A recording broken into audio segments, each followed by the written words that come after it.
Part 1. Leadership is a journey. There is no such thing as the instant leader. Your journey to authentic leadership will take you through many peaks and valleys as you encounter the world's trials, rewards, and seductions.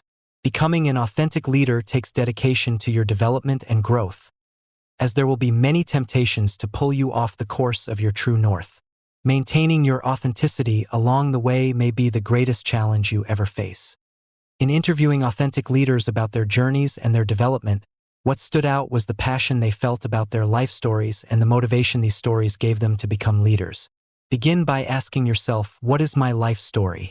In understanding and framing your story, you will find the calling to lead authentically, and you will maintain fidelity to your true north. The journey to authentic leadership. Leadership is a journey, not a destination. It is a marathon, not a sprint. It is a process, not an outcome. John Donahoe, president of eBay. Starbucks founder Howard Schultz is a leader who used his life story to define his leadership. In the winter of 1961, 7-year-old Schultz was throwing snowballs with friends outside his family's apartment building in the federally subsidized Bayview housing projects in Brooklyn, New York. His mother yelled down from their 7th-floor apartment, "Howard, come inside. Dad had an accident." What followed would shape him for the rest of his life. He found his father in a full-leg cast, sprawled on the living room couch. While working as a delivery driver, Schultz's father had fallen on a sheet of ice and broken his ankle. As a result, he lost his job and the family's health care benefits. Workers' compensation did not yet exist, and Schultz's mother could not go to work because she was 7 months pregnant. The family had nothing to fall back on. Many evenings, Schultz listened as his parents argued at the dinner table about how much money they needed to borrow and from whom.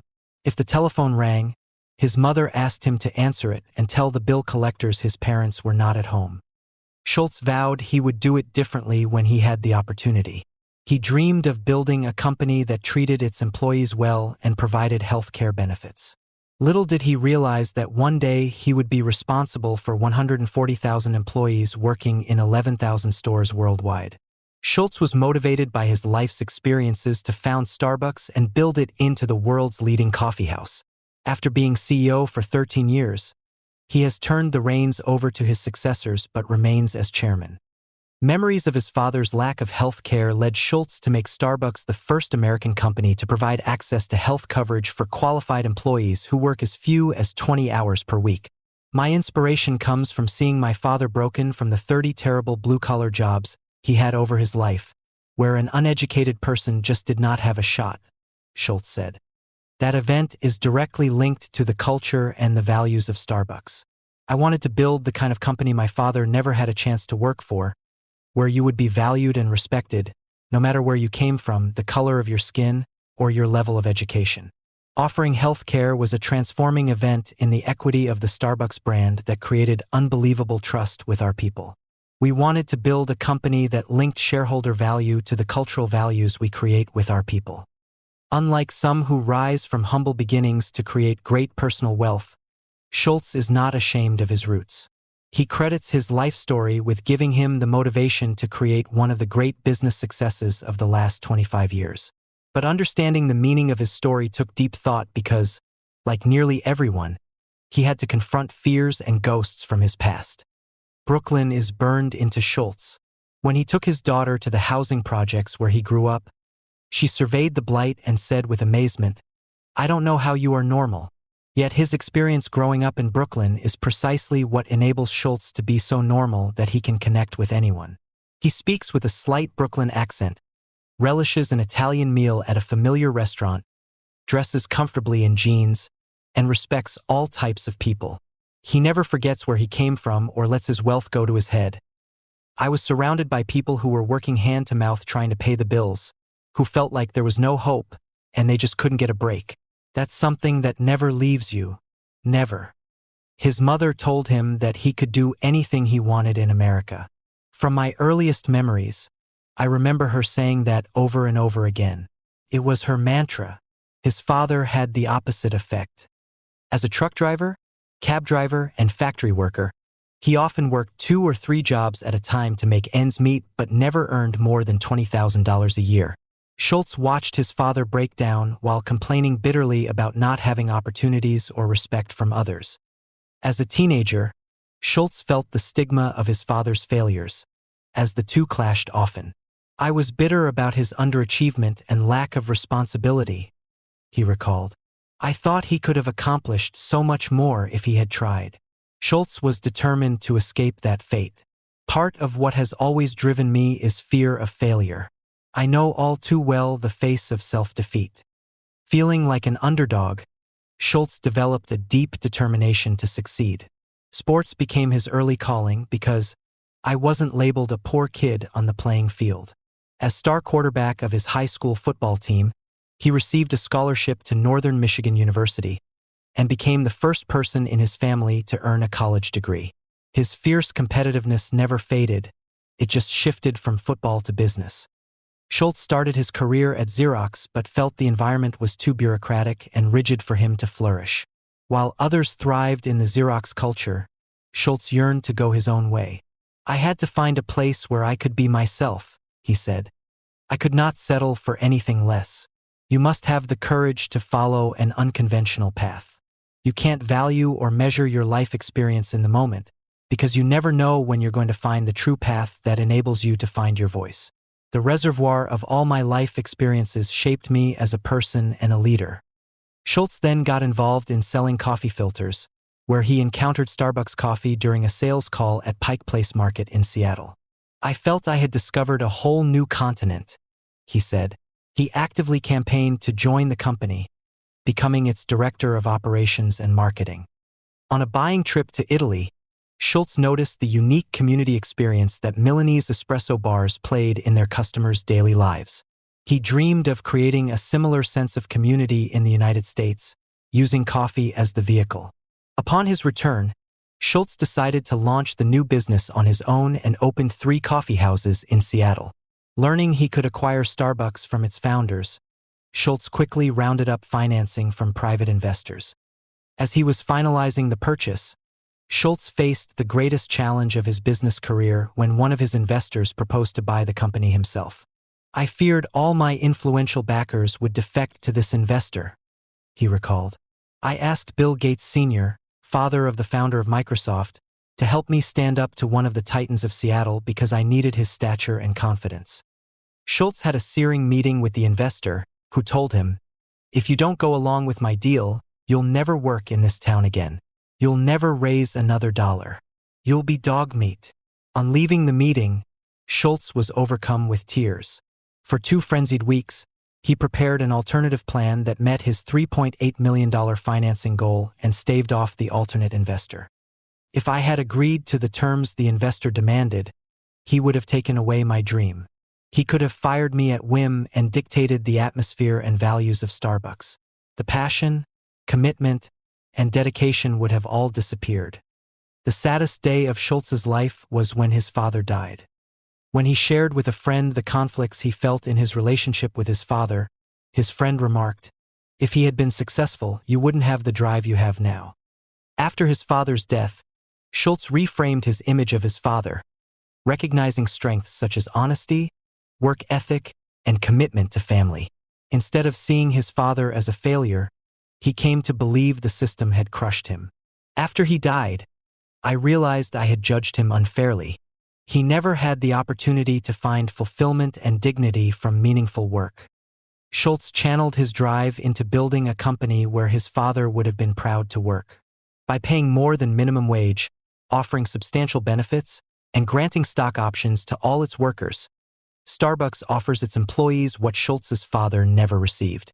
Schultz uses these incentives to attract and retain people whose values are consistent with the company's values. As a result, Starbucks employee turnover is less than half that of other retailers.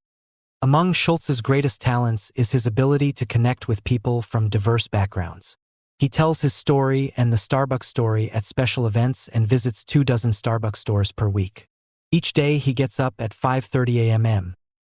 to speak by phone with Starbucks personnel around the world. He says Starbucks gave him the canvas to paint on. Starbucks is the quintessential people-based business, where everything we do is about humanity. The culture and values of the company are its signature and its competitive difference. We have created a worldwide appeal for our customers because people are hungry for human connection and authenticity. Whether you're Chinese, Japanese, Spanish, or Greek, coffee is just the catalyst for that connection. I don't know if I was drawn to this business because of my background, or whether it gave me the opportunity to connect the dots, but it has come full circle for me. Schultz's experience is instructive in the way he consciously used his life experiences to envision the kind of company he wanted to create in Starbucks and then made it happen. His example is one of dozens from authentic leaders who traced their success and inspiration directly to their life stories. Your life story defines your leadership. Asked what motivates them to lead, authentic leaders consistently say they find their motivation through understanding their own stories. Their stories enable them to know who they are and to stay focused on their true north. The stories of authentic leaders cover the full spectrum of life's experiences. They include the impact of parents, teachers, coaches, and mentors who recognize their potential, the impact of their communities, and their leadership in team sports, scouting, student government, and early employment. Many leaders find their motivation comes from a difficult experience in their lives: personal illness or the illness of a family member, death of a parent or a sibling, or feelings of being excluded, discriminated against, or rejected by peers. What emerges from these stories is that virtually all the leaders interviewed found their passion to lead through the uniqueness of their life stories. Not by being born as leaders, not by believing they had the characteristics, traits, or style of a leader, not by trying to emulate great leaders. Some outstanding leaders like former Merck CEO Roy Vagelos said they did not see themselves as leaders at all. Instead, they viewed themselves as people who wanted to make a difference and inspired others to join with them in pursuing common goals. If that isn't leadership, what is? Let's focus on the life stories of 3 more leaders. As you read these stories, think about the ways your life story inspires you and defines your leadership. Dick Kovacevic, from athletic field to premier banker. During the past 20 years, Dick Kovacevic, chairman and CEO of Wells Fargo Bank in San Francisco, has compiled one of the most successful track records of any commercial banker. In his interview, he did not focus on his professional success, but talked instead about how his experiences growing up in a small town in Western Washington shaped his leadership philosophy. Kovacevic was raised in a working-class family and interacted with people of all income and education levels. The dairy farmers, loggers, and workers at the local Weyerhaeuser sawmill that he knew were intelligent people who worked hard and had high ethical standards but lacked a college education. His teachers had a tremendous influence on him, encouraging him to do well academically and go to college. From the age of 11 through high school, Kovacevic worked in a local grocery store, which stimulated his interest in business. He would go to school, play sports from 3 to 5:30 p.m., run home and eat, and then be at work from 6 to 9 p.m. Eventually, he ran the produce department in the summer when the produce manager went on vacation. He did the displays, pricing, and ordering and learned he enjoyed business. Those experiences taught Kovacevic disciplines that stayed with him ever since. I developed the intuition and leadership skills needed in business, more so than in business school where there weren't any leadership courses. Athletics had a significant impact on Kovacevic's development as a leader. From the age of 4, he played a team sport several hours every day, becoming the team's leader as captain in baseball or quarterback in football. On the athletic field, I learned that a group of people can perform so much better as a team than as the sum of their individual talents. Through my early leadership experiences, I learned skills by trial and error that I could apply in business. If you were quarterback of a team of quarterbacks, you would lose every game. Just as quarterbacks are overrated, CEOs are too. You can't be an all-star quarterback unless you have some great linemen, outstanding receivers, and a good running game. Diversity of skills is an important element of any effective team. I am amazed at leaders who surround themselves with people just like themselves. There is no way they can be effective. We need to recognize our weaknesses, but don't want to amplify them. You need to surround yourself with people whose strengths complement your weaknesses. Dick Kovacevic has made good use of that principle throughout his business career, from Citibank to Norwest Bank to Wells Fargo. He has surrounded himself with talented executives who build the bank's individual businesses, giving them the authority and latitude to lead in their own way while continuing to act as quarterback of the team. His life experience of growing up in a small town has profoundly shaped his banking philosophy. While other banks were using computers to eliminate customer service personnel, Kovacevic endeavored to make Wells Fargo the most client-friendly bank in every community where it operates by having its employees adopt an attitude of helping their clients meet their financial needs. For example, when you approach Wells Fargo for a mortgage on your home, the loan officer is likely to ask you about setting up a savings account for your daughter's college fund or an individual retirement account. Because Kovacevic has surrounded himself with highly talented executives and has remained so deeply engaged in the business, Wells Fargo has been able to sustain the highest growth in earnings over the past 2 decades of any commercial bank. Ellen Breyer, recapturing her passion. Ellen Breyer, CEO of Hazelden Foundation, the leading chemical dependency treatment organization, relies on passion to guide her leadership. As a college student in New York in the late 1960s, she was an activist involved in many causes. She protested the Vietnam War, organized civil rights marches in Washington, and led voter registration drives in her hometown of New Rochelle, New York. Breyer did not know the federal government was taking notice of her activities, or that it considered them subversive. Then one day she was notified that her federal student loans had been withdrawn. The government was taking pictures at rallies, looking at petitions, and identifying college students. I was one of 4 people in my class who had their student loans pulled as a result, she explained. There were some borderline activities, but I wasn't part of them. The anti-war movement was a long continuum, and we played within the law. We had strong feelings, passions, beliefs, and a solid rationale for what we were doing. It was remarkable that you could put your energies into something and make significant change. I loved it. Breyer married after graduation and went into business, rising to head of corporate marketing for Godiva Chocolate. After her 3 sons were born, she cut back on her work schedule to spend time raising them. As a result of her husband's promotions at American Express, the Breyers moved to London, back to New York, and then to Minneapolis. Each time Ellen took a new position in the corporate world. When her youngest son graduated from high school, she decided to take a sabbatical. It is interesting how my life came full circle, she reflected. I was spending a lot of time on nonprofit volunteer activities and enjoying that more than my day job. I went skiing in Aspen for a season and thought about what I wanted to do with the rest of my life. I asked myself, how can I make the transition from the for-profit environment to working in a nonprofit? While serving on the board of Hazelden Foundation, Breyer was made interim CEO as the board conducted a national search. 7 months later, she became permanent CEO, enabling her to fulfill her desire to help people with dependency issues. This experience has reconnected me with my passions. I feel strongly about helping people recover from alcohol and drug addiction. On a personal level, my father died of alcoholism.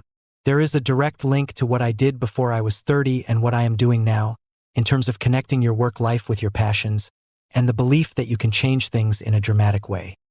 Breyer's ability to recapture the passions of her early years and link them to her current work is impressive. She has reframed her life story by taking experiences from her past to define and empower her present. As a result, her passion for leading has a remarkable impact on those around her. Reatha Clark King, from cotton fields to the boardroom. Reatha Clark King's roots trace to a rural community, where she was encouraged by many to become a leader. King acknowledges, "I didn't get here on my own. I am standing on the shoulders of the giants in my life who reached out and helped me get launched, and all those who helped me along the way." King grew up in Georgia in the 1940s as the daughter of farm laborers. Her father left the family when she was young, so her mother worked as a maid to support her 3 children. Her family was so poor that she often had to leave school to work in the cotton fields for $3 per day so her mother could pay the bills. Those were bitter moments in my experience, because white children didn't have to leave school, she recalled. That contrast was so clear and so wrong. The young King found her church a haven amid the constant poverty and discrimination. I have fond memories of going to church every Sunday morning at 11 and being there until 2 o'clock. I can still close my eyes and see my grandmother praying. The older women of the church, known as sisters, identified her special abilities, noticing her intellectual potential, initiative, work ethic, and dependability. The sisters, my teachers, and people in the community kept an eye on me and encouraged me to overcome unjust barriers against Black people. King credited two mentors with influencing her development the most: her grade school teacher for 7 years and the school librarian. They encouraged her to go to Clark University in Atlanta, where she won a tuition scholarship and worked in the library for 35 cents an hour to pay for room and board. While studying at Clark, King was mentored by the chair of the chemistry department, who stimulated her interest in becoming a research chemist. She applied to the University of Chicago's doctoral program, a bold step for a young woman from Georgia, after earning her Ph.D. In physical chemistry. She worked at the National Bureau of Standards and then taught at York College in New York. Even there, things were not easy. One Black faculty member called me an Uncle Tom for trying to resolve issues, she recalled. That was one of the most hurtful moments of my life. She got her first opportunity to lead when she became president of Metropolitan State University in Minneapolis. But she did not yet see herself as a leader. Others thought of me as a leader, but I saw myself as someone doing what needed to be done. My reasons for leading were not centered on my needs but on the needs of my people, of women, and of my community. I saw compelling challenges to be met. If no one else is willing to lead or capable of leading, then it is my obligation to step up to the challenge. King found her gender represented another barrier to opportunity. You had to reach down deep to reinforce your courage in order to overcome both race and gender. To find inspiration, I would think back on the sisters and teachers along the way who had such great influence on my life. While at Metro State, she was recruited by the CEO of General Mills to be president of the General Mills Foundation. Using this platform, she pioneered programs to help young people of color. Since King retired from General Mills, she has devoted her energies to corporate boards. Her reputation grew as she was elected to the boards of directors of ExxonMobil and Wells Fargo Bank, as well as Minnesota Mutual, Department 56, and H.B. Fuller. In 2004, the National Association of Corporate Directors named her Director of the Year. I enjoy opportunities to serve on corporate boards because diversity should be at that table. Not everybody likes being the only one there, but I feel comfortable, she said. King often thinks back to what her parents did with what they had and wonders if she is doing enough. The question is, what do people lead toward? I'm leading toward a cause to get more opportunities for people. It is in my blood to remove unjust barriers and to help people appreciate themselves and be who they are. Throughout her life, King has used the inspiration of her life story to stay on course to her true north. She reaches out and helps others as she quietly walks past barriers of racial and gender discrimination without ever expressing discomfort or anger. She is as comfortable in the boardrooms of the world's largest corporations as she is in creating opportunities for the poor. What's your life story? What can be learned from the stories of Howard Schultz, Dick Kovacevich, Ellen Breyer, and Reatha Clark King? All of them, like other leaders interviewed, take their passion and inspiration to lead from their life stories. By understanding the formative experiences of their early lives, they have been able to reframe their life stories and their leadership around fulfilling their passions and following their true north. At this point, you may be wondering, doesn't everyone have a life story? What makes leaders' stories different from everyone else's?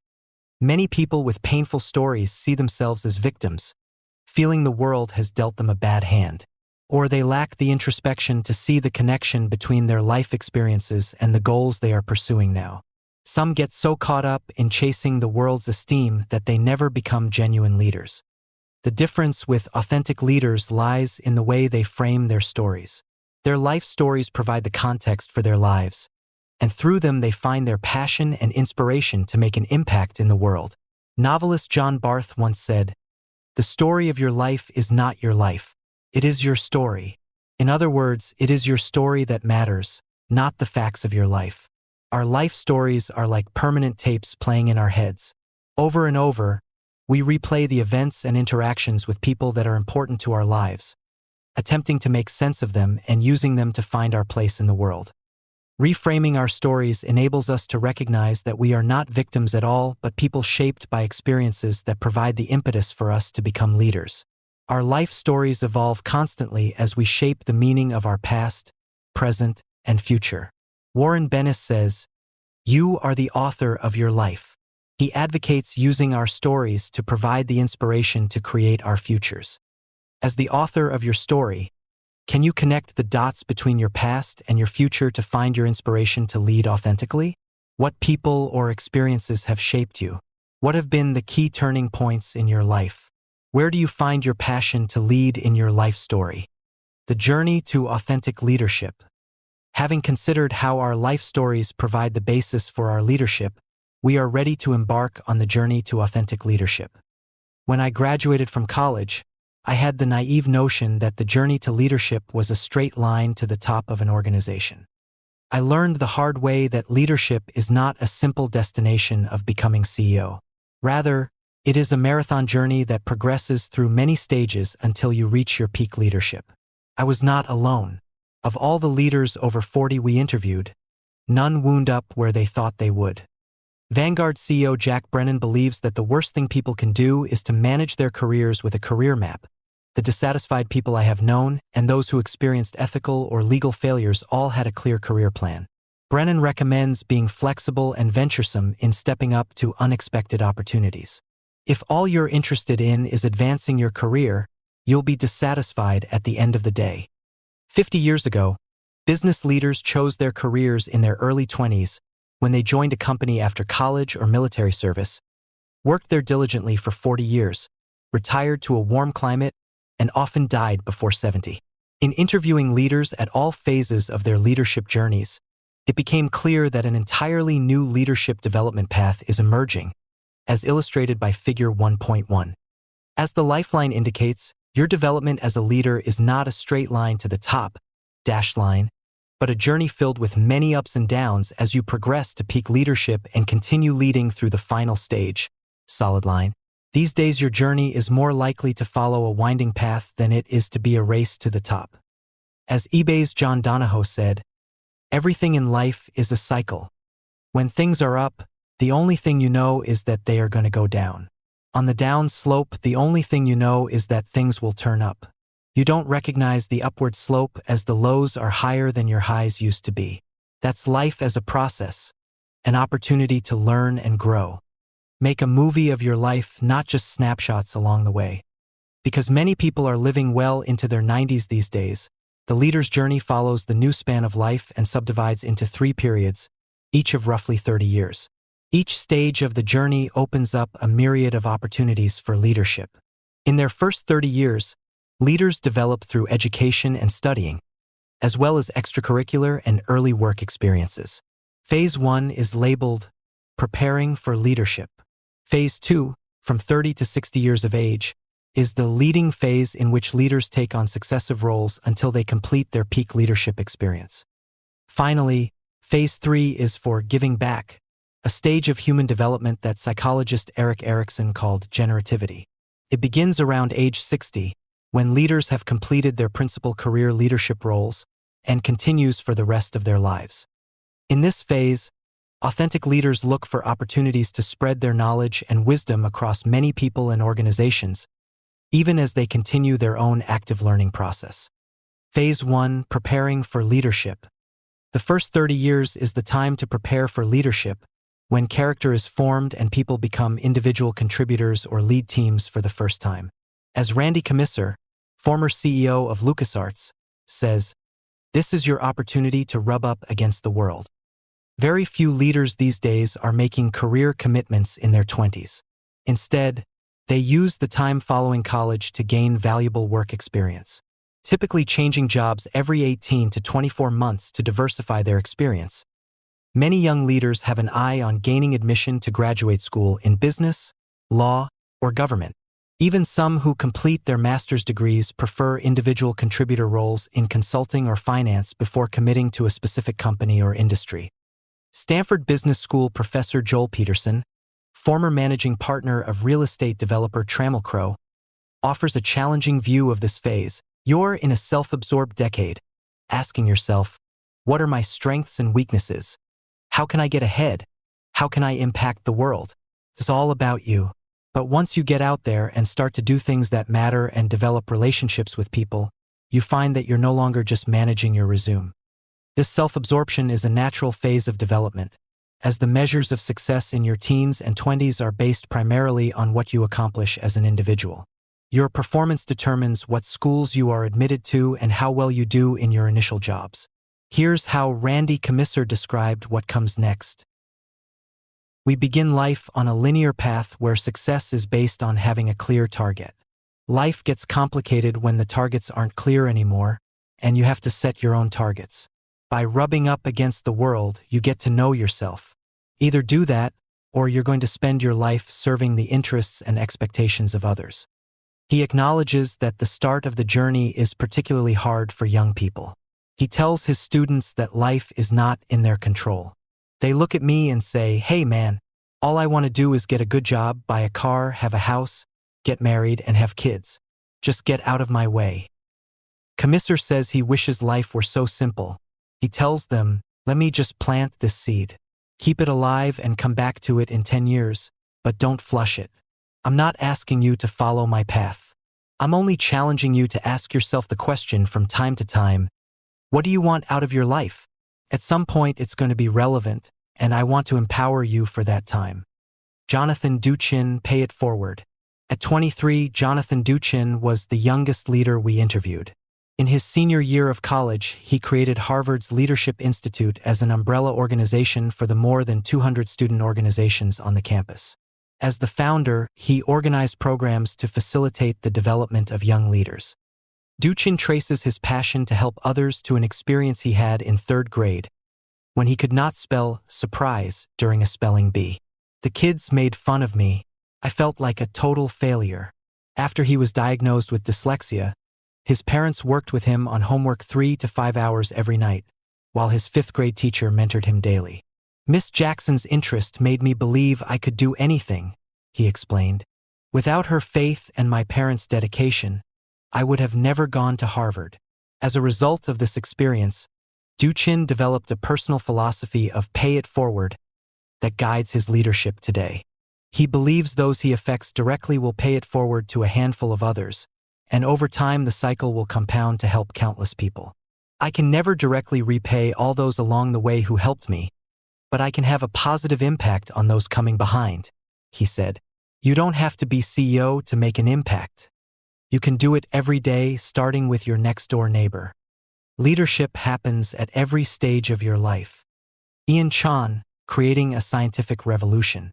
Ian Chan is another young leader who discovered his passion to lead at an early age. As his college graduation approached, he knew he wanted an opportunity that would get me excited to jump out of bed every day and go to work. After uninspiring experiences in investment banking and private equity, he and his younger brother got excited about the human genome revolution. Starting a cutting-edge company that could revolutionize medicine, the Chan brothers founded United States Genomics to deliver personalized genomics on a broad scale.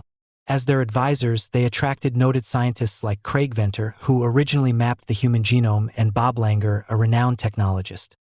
Starting with a $100,000 credit card loan, they subsequently raised $52 million from venture capitalists, several of whom joined their board of directors as the Chan brothers gave up more than half their ownership. Over the next 5 years, the company's work attracted attention in the scientific community and venture capital world and became the pioneer in its field. When the founders presented the company's exceptional performance in December 2001, the board gave them a standing ovation.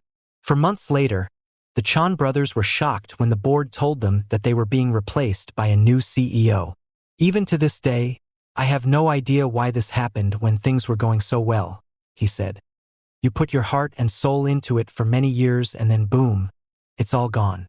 It was gut-wrenching to have something you created, believed in deeply, and made incredible sacrifices for, taken away from you. You still have some shares, but you're not part of the enterprise anymore with its mission you believe in.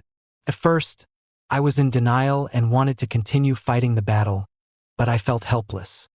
In hindsight, it was a very rich experience for 5 years that I can build on for the next journey. I had been working crazy hours and was very tired. I didn't have a personal life and needed a more balanced approach. To regroup, I spent 2 years getting my MBA. That provided time for self-reflection and opportunities to interact with some of the world's top business leaders. I realized I was still fortunate to have my health, family, and the privilege of living in a free country. These should never be taken for granted. I recognized my heart is still in entrepreneurship and biotechnology. There are so many untreatable diseases today that provide the opportunity to make a broad impact. That's why I'm now starting another company that can improve healthcare through technology and innovation. Ian Chan appears to be a victim of his own success. As the potential of United States genomics became apparent to the venture capitalists that funded the venture, they decided they needed a more experienced executive to lead it. Yet for all the heartache and pain, Chan had an invaluable experience that will be formative to him on his leadership journey. Unfortunately, fear of failure keeps many young leaders from jumping into opportunities like he did. Young and Rubicam CEO and Fudge offered a different point of view, noting, struggle and tough experiences ultimately fashion you. Don't worry about the challenges. Embrace them. Go through them even if they hurt. Tell yourself, there is something to be learned from this experience. I may not fully understand it now, but I will later. It's all part of life, and life is a process of learning. Every challenging experience develops your core of inner strength, which gets you through those storms. Nothing worth doing in life is going to be easy. Phase 2, leading. The second phase of your leadership journey begins with a rapid accumulation of leadership experiences, and it culminates in the 50s, when leaders typically reach their peak leadership. In between, most leaders go through a crucible, a difficult period at work or at home that tests them to the core. The result is a transformation of their understanding of what their leadership is all about, followed by a rapid acceleration of their development. Many leaders express a strong drive to gain experience in leading early in their careers. In contrast to many business school classmates who started as consultants or investment bankers, Wells Fargo's Kovacevic just wanted to run something when he got out of school. My goal was to find a company that would give me the opportunity to run a business as quickly as possible. Dan Schulman, Virgin Mobile USA's CEO, compared accumulating experiences to the weightlifting he did when he played high school football. Leading a company is like doing multiple repetitions of 300-pound weights. No one can lift 300 pounds unless they start much lower and work their way up, he says. If they don't have their muscles in shape through a variety of experiences, they will be crushed by it. In Schulman's view, every experience prior to becoming CEO helped him build muscle. I never viewed them as a stepping stone to the next rung on the ladder, he said. You need those early experiences to learn the lessons that will help prepare you for challenges later in your career. Those who move up the ladder too quickly find themselves in a precarious place. They think they are heroes, but when real challenges and the realities of failure hit them, they're unprepared to deal with them. Martha Goldberg Aronson, taking on added responsibility. After several successful experiences, emerging leaders are often identified as having the talent to lead across a much wider business spectrum, and their companies test them in more challenging settings. In her early years at Medtronic, Martha Goldberg Aronson developed a reputation as a high-potential leader. She joined the company's acquisitions group and was selected 2 years later as a Medtronic fellow to attend business school. Rejoining Medtronic as a product manager, she was soon promoted to run a startup venture. When management consolidated Aronson's venture with an existing business, she became general manager of the business. As her business flourished, Aronson's career prospects brightened. One day she was home alone with her 2 children when the phone rang. Medtronic's head of human resources asked her, "What would you think about an international assignment?"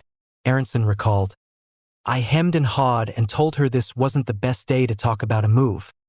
Aronson was skeptical about whether an international move was right for her career or her personal life. Being far from the support of her parents and older siblings with a baby and a toddler was not part of her game plan.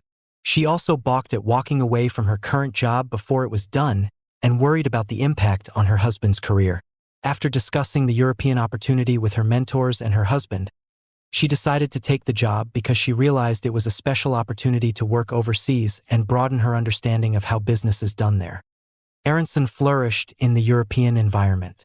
She gained significantly from the daily exposure to the wide range of cultures in her region, and she led her multi-country team to produce significant results.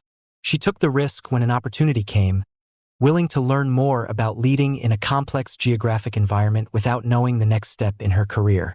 After 3 years, she was recalled to Medtronic headquarters to head investor relations, just as she was having her third child. Jeff Immelt hitting the wall. Many leaders go through a crucible when they have an experience at work that dramatically tests their sense of self, their values, or their assumptions about their future or career. I call this hitting the wall, because the experience resembles a fast-moving race car hitting the wall of the track, something most rising leaders experience at least once in their careers. General Electric CEO Jeff Immelt was a fast-rising star in his mid-30s when he faced his toughest challenge. Asked to return to GE's plastics business as head of world sales and marketing, he had reservations about accepting the move because it was not a promotion. Jack Welch told him, "I know this isn't what you want to do, but this is a time when you serve the company." Facing stiff competition, the division had entered into several long-term, fixed-price contracts with key customers, including United States automakers, when a spike of inflation sent the division's costs soaring. Immelt's operation missed its operating profit target by $30 million, or 30% of its budget. He tried to increase prices, but progress was slow, as Immelt's actions caused its crucial relationship with General Motors to deteriorate. This only intensified the pressure on Immelt to produce results and forced Welch to resolve the issues by talking to GM CEO Roger Smith.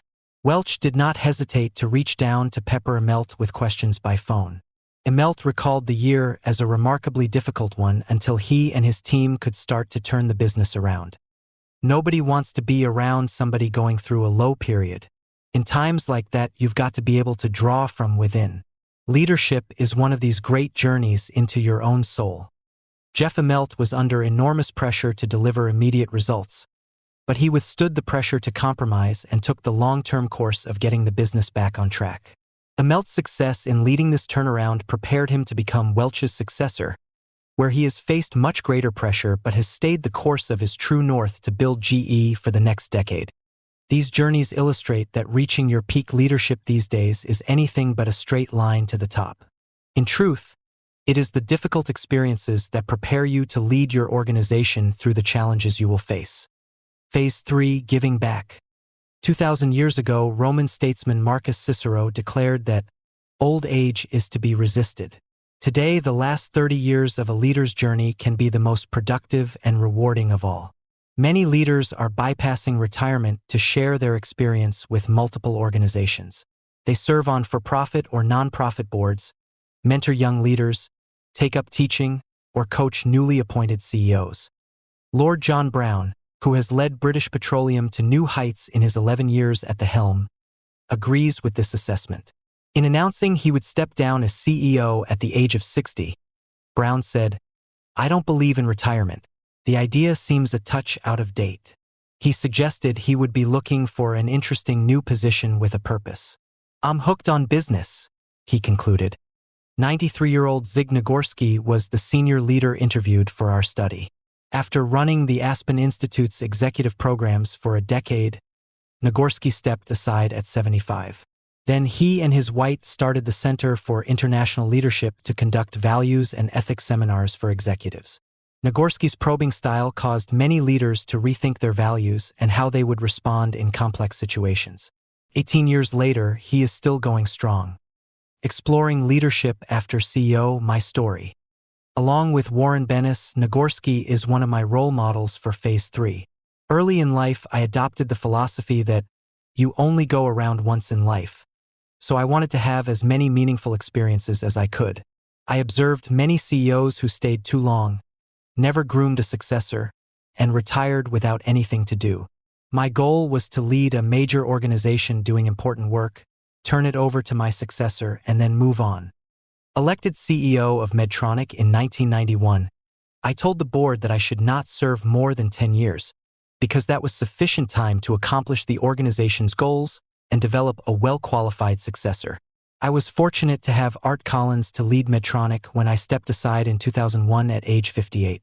Not having a clear vision of what I wanted to do next, I spent the first 6 months exploring wide-ranging opportunities in government, education, healthcare policy, and international relations. Each field was interesting, but none seemed just right. Meanwhile, I stayed active in the business community by serving on the boards of Goldman Sachs, Novartis, and Target, and now ExxonMobil.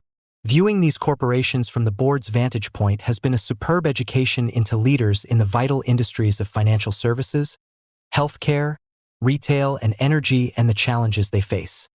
In 2002, Penny and I moved to Switzerland for a working sabbatical, as I had a joint appointment to teach leadership at 2 leading Swiss universities. We found living in Switzerland was very stimulating, although it was hard for Penny to be so far from her work. I vividly recall my first day in the classroom, when I met 90 MBA students from 35 countries. It was a scary feeling to stand in front of these very bright and demanding students. Talking about Medtronic was easy, but leading a case discussion on Intel that engaged all 90 students was an enormous challenge. But I found I loved teaching and also enjoyed counseling students and hearing their dreams, hopes, and fears. While in Switzerland, I began writing Authentic Leadership, an experience that was difficult but rewarding. Returning from Switzerland, I became a full-time professor of management practice at Harvard Business School, following a 4-month stint at Yale School of Management. At Harvard, I teach leadership and corporate accountability, the new required MBA course, and an elective I created, Authentic Leadership Development, whose content is a forerunner of this book. At this stage of my journey, I feel fortunate to have these opportunities for continued growth and interaction with outstanding leaders at all stages of their journeys. And I have discovered a new purpose for my leadership: to help develop the next generation of authentic leaders. Regardless of where you are in your journey, at the top of your organization, just getting started, or looking for a new challenge, every leadership experience you have will enable you to grow and to discover your authentic leadership. Just as you conclude one portion of your journey, another opportunity will emerge to take your learning from previous experiences and apply it to a new situation. If you embrace your story, your leadership journey never ends. Yet along the way, many leaders stumble and get derailed. This is a risk that all leaders face. Before exploring how you become an authentic leader, let's explore why some leaders lose their way. Note to the reader, before going on to Chapter 2, you may want to complete the Chapter 1 exercise found in Appendix C.